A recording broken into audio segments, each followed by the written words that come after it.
Horrorcore na naman.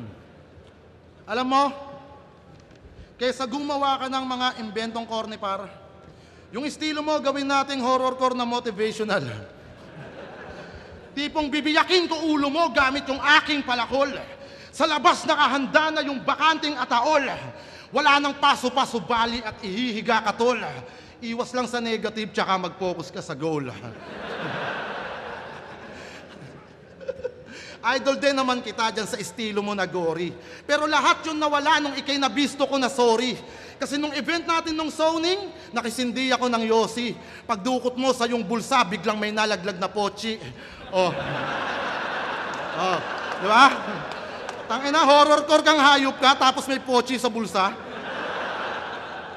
Sabay pa tayong lumingon nung nalaglag na sa lupa. Alam mong nakita ko, kaya hindi mo kinuha. O pochi, sayad, lupa, wag nyo nang hanapin pa, puta, ako na nakakuha. Ano, ramdam ba yung panghihinayang sa mga araw na tumatakbo? Ngayon, anong pakiramdam na nasa harap mo na yung pochi na sinayang mo? Alam nating halimaw to pag sumampa sa entablado. Ultimo, yung karakter dinadala sa pagbaba mo. Pero sa tawa at ngiti mo, bakas pa rin pagiging tao. At ang pochi na to magpapatunay na may lambot kang tinatago. Kaya yung sigaw niya at pitik na tumatak na kalaunan, di nyo na maririnig, batapos ko na siyang tabunan. Mawawalan yan ng imik ngayong landas nagkadaupan. Linya ko yung panggilit na sasayad sa lalamunan.